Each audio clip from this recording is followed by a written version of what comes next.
The pandemic is over and seemingly eliminating mandates is enough, right? No one needs to worry about getting these COVID shots anymore. We have all moved on, but today's guest is going to tell us why it's important that we still fight. Because as it stands now, the current law does not protect us from vaccine mandates. So I welcome today Brian Festa, who is the head of We the Patriots, a nonprofit legal firm. Is going to talk to us about his latest endeavors, his going to the Supreme Court of the United States. Welcome, Brian.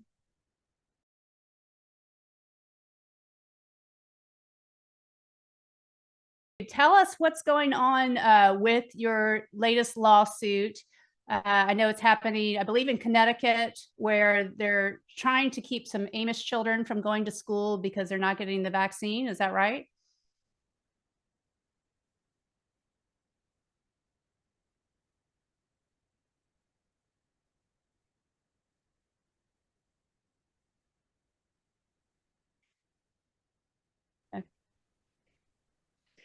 So, sort of. The Amish lawsuit is the lawsuit that was brought against the state of New York on behalf of three Amish community schools. That was not our lawsuit, but that is the lawsuit that was recently remanded by the Supreme Court on something called the GVR down to the Second Circuit to be reheard and to issue a new decision. So the Second Circuit initially denied that or dismissed that lawsuit, and so they appealed for review to the United States Supreme Court in a very, very pivotal decision. The United States Supreme Court has ordered the Second Circuit to re-examine that in light of recent precedent, a new precedent set by Mahmoud v. Taylor last year. I can talk about that in a moment. But we have a case that's also at the Second Circuit that's I want to call it a companion case, even though it wasn't brought together with the other one that was brought by us on behalf of a Connecticut school. Milford Christian Church has a daycare and preschool called Little Eagles, and the state threatened to shut them down, just like they fined the Amish schools in New York, the state of New York did, because they continued to accept religious exemptions to vaccinations for the children. So both New York State and the state of Connecticut in recent years eliminated or abolished the religious exemption to school vaccinations. And these schools, because they are religious institutions, both the Amish in New York and this Christian school in Connecticut, have continued to honor the religious freedom of the families that they serve, as they should.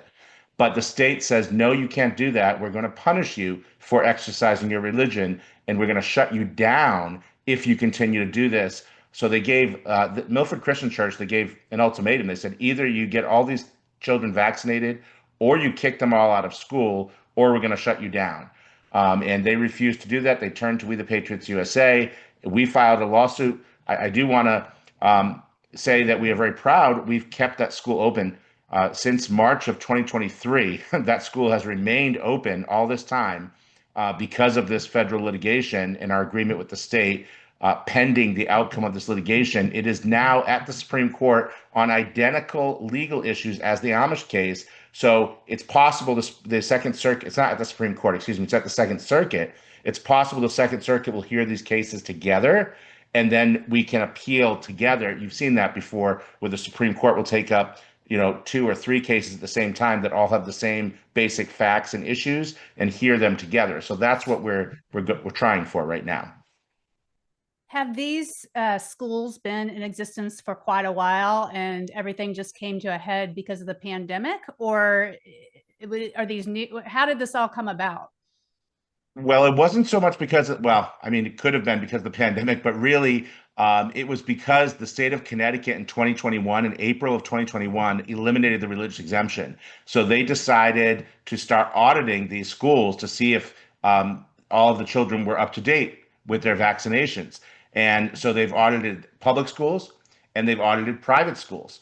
Now, that's interesting because when push came to shove, in the course of our lawsuit, we put the state on the spot and said, because we sued, we said, okay, if you think you have authority over private schools, we sued not only the Office of Early Childhood, but also the Department of Education and the Commissioner of Public Health.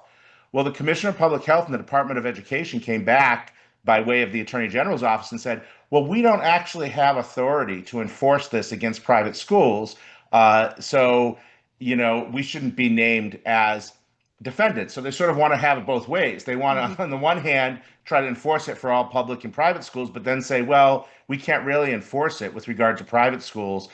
But the Office of Early Childhood does oversee all the daycares and preschools in the state.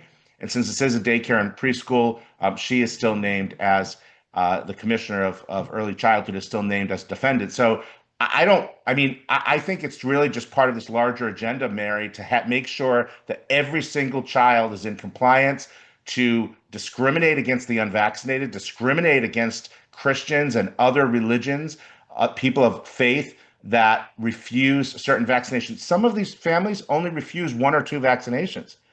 It's not that they're refusing all vaccination, although that's their right. But some of them are only refusing a couple of them, but still they're denied an education. And what's important is in the state of Connecticut, in the Constitution, in the state of Connecticut, education is defined as a fundamental right. So whenever you take away someone's fundamental rights, you're supposed to show that there's a compelling interest, such as a public health emergency, with regard to those diseases, those illnesses that these vaccines are supposed to prevent, and that you did it through the least restrictive means possible. Well, kicking all children out of school when there's not an outbreak of any of these illnesses in the state, to me, would not seem to meet those standards. Well, doesn't our Constitution protect us from this just to begin with? Or how is this even possible? It does. And that's been our argument all along. But in these, I don't want to get political, but in these far left leaning blue states, we've seen it over and over and over again, where unfortunately the courts have not ruled in favor of the plaintiffs. We've claimed that the First Amendment free exercise of religion clause protects them. The Establishment Clause protects them. The 14th Amendment protects them, equal protection under the law. We've argued this, and in some states, those arguments have won. But unfortunately, in states like New York and Connecticut and California, the courts have consistently said, no, that doesn't apply. The way they frame this is they say it's a neutral law of general applicability. And that all goes back, I'm not going to get deep into the weeds, but there's a case from 1990 called Employment Division v. Smith. It was an employment case, but basically it said that if the state enacts a law that's neutral and generally applicable, that doesn't target certain individuals of faith or certain population groups, then it doesn't have to withstand strict scrutiny, which is the test that I just laid out. Least restrictive means compelling interest. So that's how they've gotten around it. That's sort of been an end run around, but the court came very close to overturning that decision in Fulton versus City of Philadelphia a few years ago. At least 3 justices thought that it should be overturned, and that all First Amendment freedom of religion cases should be subject to strict scrutiny. It's not a neutral law, Mary, because they still allow medical exemptions, even though it's pretty much impossible to find a doctor to write one in Connecticut and New York. They still allow secular exemptions. Medical exemptions are secular. They're not religious. So you're allowing secular. So if your objection to a vaccination is for a medical reason, a secular reason, we'll allow you into school, but it's for a religious reason, we won't. How is that not discrimination? You tell me. I can't figure it out. Yeah. So if you are successful in this lawsuit, will that set a nationwide precedent, or will it only apply in Connecticut? No. So we have our lawsuit in Connecticut. They have the other attorneys have their lawsuit in New York. Both of those are in the Second Circuit. But if this goes to the United States Supreme Court and the United States Supreme Court rules that it's a violation of the First Amendment to deny these children religious exemptions, that would apply nationwide. That would apply California, Maine, where they also don't have religious exemption. It would apply all across the nation. So this would be the biggest win in health freedom in our lifetimes, the biggest legal win, in my opinion. So has your case gone before the Second Circuit, or are you waiting for that to happen? We're waiting along with them now because their case has been remanded back down. So these 2 cases are pending before the Second Circuit. They could take ours first and then theirs. They could take theirs first and then ours, or they could hear them. Honestly, if it were up to me, and it's not because I'm I'm not a judge on the circuit, but if it were up to me, I'd hear them together Mhm. because in the interest of judicial economy and efficiency, they're nearly identical facts and issues in both cases. I would just hear them together, issue one decision, and then we can decide consolidated whether we want to bring it to the Supreme Court. But either way, it's huge. Whoever's case gets heard first, or whether they get heard together or not, it's a huge development because for the first time, the U.S. Supreme Court is saying, hey, we think you do need to take another look at this. They've never done that with regard to any childhood vaccination case. And we've brought other cases before them. We've tried to get them to hear our other cases. Children's Health Defense has tried to. Other organizations have tried to.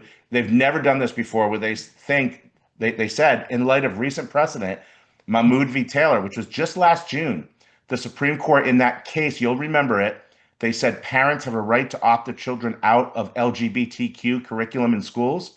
If you Mhm. remember that case. Mhm. Mhm. Well, the second that case was decided, I said to myself, this is monumental. This is huge for our cases, our vaccine cases, because that's what we've been saying. The parents they don't lose their free exercise of religion rights, their First Amendment rights at the schoolhouse door. Well, word for word, that is what the majority opinion said in Mahmoud v. Taylor. Parents do not shed their right to the First Amendment, religious liberty at the schoolhouse door. It follows them in, even into a public school classroom. So they've now asked the Second Circuit to apply that to a school vaccine case, a religious exemption case. So I think this is just honestly, it's the biggest development. Everyone should be talking about this. It's the biggest development in health freedom litigation in our life. Well, that's wonderful. That's good news. And I hope everybody will go to your website, wethepatriotsusa.org, because Brian Festa, their group is a nonprofit. So they are working pro bono, and this is a huge case. I know you have two other cases that you wanted to talk about. One is regarding a poor child with cystic fibrosis who's been taken away from her mother because she's thriving in being taken away because of her reluctance to give a medication with a black box warning. Is that right? Yeah, this is just horrific. It's disgusting. So because of a gag order by the court, protective order, I'm not able to release the names or photos. This Florida family court even applied it to third parties. I'm not in the state of Florida, but we're going to respect that order. I'm not going to release the names or photos or videos, but I will tell you, I watched the body cam footage because when DCF comes to take your child away, they bring a police officer. That's what they always do. In case there's an incident, any violence, they always bring an officer. So I was able to get a hold of that body cam footage. One of the DCF workers was laughing and smiling Mm. as she's at the door and going to take this child away, screaming. Child is crying, mother is crying, breaking down in tears. This 7-year-old girl Mm. laughing and saying, I don't need a warrant. I don't need anything. I can take your child away before we file anything in court. Goes in and takes the child away. Wow. This child was thriving. She was on a treatment that's been used for cystic fibrosis since the 1950s. I can't pronounce drug names like you can because I'm not a doctor, but I forget the name of it. But I have it all in my records. It's in the court filings. She was giving this child a drug that's been used since the 1950s. The child was without oxygen. Often these children on cystic fibrosis, they need oxygen. She didn't have any oxygen, running around, playing, laughing, perfectly fine. The state, after they took the child away, and the reason they ostensibly took the child away is because she wasn't using this newer drug. I shouldn't say it's not brand new, but it's a newer drug with a black box warning, shown to cause death, liver failure, all kinds of adverse reactions reported. They didn't even put the child on the drug for 3 months, almost 3 months after they took the child away. They didn't even put the child. They put her in a foster home, wouldn't put her with her parents or family members. She wanted the child to be placed with family members. Nope, we're going to place her with strangers in foster care. Wow. I mean, this is evil. This is pure evil. So we made a commitment here at We the Patriots USA about a year ago that we were going to be on a mission to end medical kidnapping in America. That's medical kidnapping. There is no good reason that child should have been taken away from her mother, and we're going to do everything in our power to bring that child home. We've retained an attorney for the plaintiff here. We paid already the initial retainer, even though we haven't raised it. We've paid thousands of dollars for this case. We've only raised $1,500. There's a fundraiser. If you want to go to the website at wethepatriotsusa.org, you'll see the article about this poor girl. It says, help bring this princess home, because there's a picture of her in a princess outfit, I think an Elsa costume. Click on that article and it'll give you the link to her fundraiser, but it's at the bottom of our page under news and updates. But it's just horrific. I feel so badly for this mother. I've spoken to her on numerous occasions, and this is an outrage. I'm really, really mad about this case. And this is in Florida? Yep. Florida, where we have Governor DeSantis and Surgeon General Latipo, right? Everything's supposed to be perfect in Florida. They're ending vaccine mandates. Bad things don't happen in Florida, right? Yeah, bad things don't happen in Texas either, but apparently, yeah. There was one other case, and I forget what it was about because I was so horrified about this case.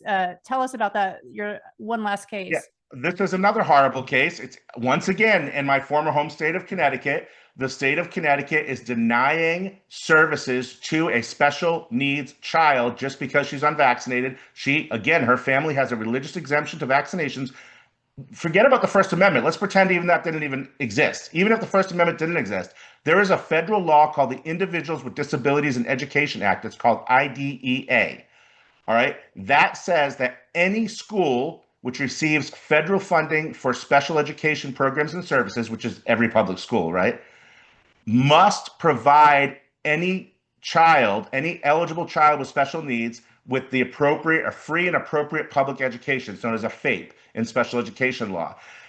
They have said, no, we're not going to provide her, but she needs speech therapy. This is an autistic child, okay, who needs speech therapy, who needs occupational therapy, physical therapy. They're denying her all of her services just because she's unvaccinated. So that violates not only the First Amendment, but also federal law in special education. So we have filed a federal lawsuit against that school district as well. I mean, everybody, in your open before this segment, you talked about everybody thinking everything's good now that COVID's over. Life could not be worse for parents who choose not to vaccinate in states like Connecticut, New York, California, Maine. These states have Illinois. I mean, it keeps getting worse and worse and worse because they're doing everything they can to thwart the agenda of what's happening at the federal level. And things are not perfect. I heard your conversation earlier with Shannon. Things are not perfect at the federal level, and I agree with you. There's a lot of things that should be done differently, in my opinion. But still, things are certainly different than they have been, right? And they're pushing back against that now with their formation of their new public regional health alliances in the Northeast and in California.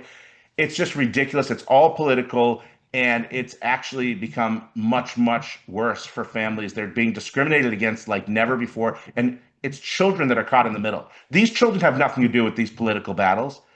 You know, these children didn't ask to be put in these situations. Children stolen from their parents. Children being denied basic education, basic services.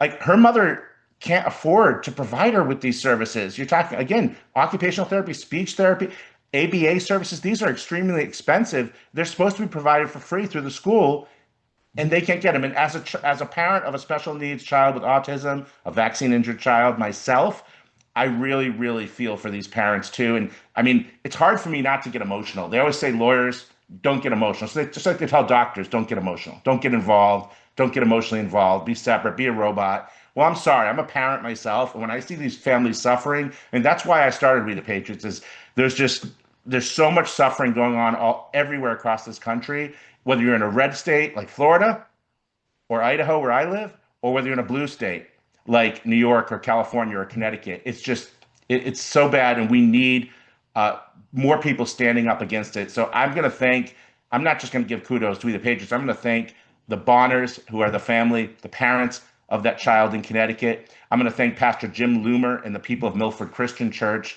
I'm going to thank the family of the child in California that we have a case in the Ninth Circuit who was also expelled from school for not being vaccinated. I'm going to thank each of those parents for standing up because it takes a lot of courage to do that. I was just going to say, I mean, I really admire them because the easiest thing to do is cave, and most parents would cave. And I know that, if they're watching, I hope you realize how much we admire your strength for fighting back, because especially with a young child and special needs, and it's just most parents would just give in. And is it true? Is it 5 states that don't allow religious exemptions? I know it's California, So Maine, Connecticut, Massachusetts. not Massachusetts, so it's Oh, Connecticut, New York, California, and Maine, and then in West Virginia, there's been an ongoing battle. So the governor did sign an executive order to allow it, but then it was challenged in court, and so there's been an ongoing legal battle where there was a stay placed on that. So West Virginia never had them, and Mississippi never had them up until a couple of years ago, but due to a court decision, they did finally win them. But so yes, I say five still. I add West Virginia in there because they're still not fully protected either.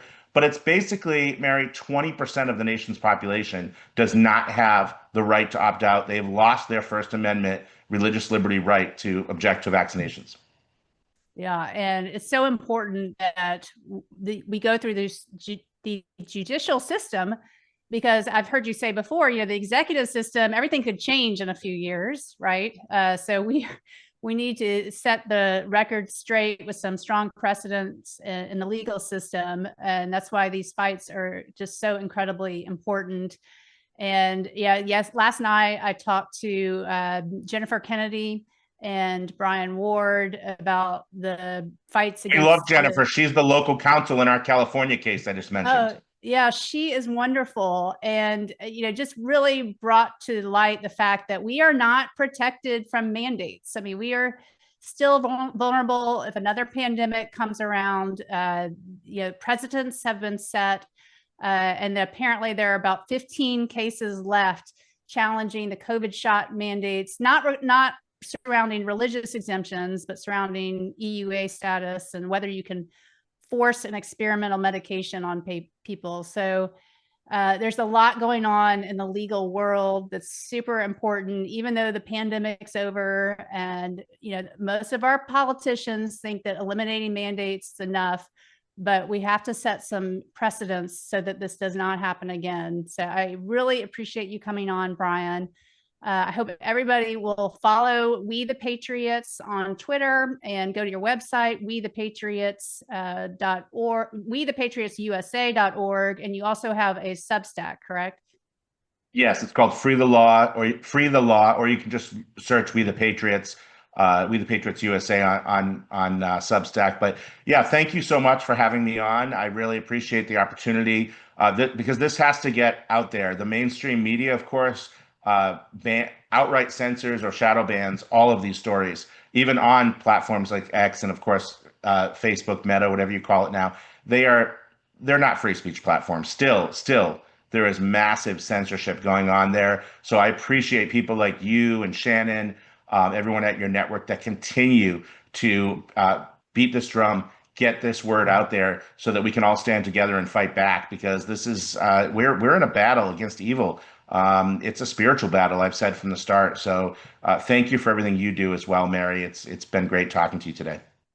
Thank you, Brian. And we'll have you back soon, hopefully with some good news. I hope so. God bless. You too.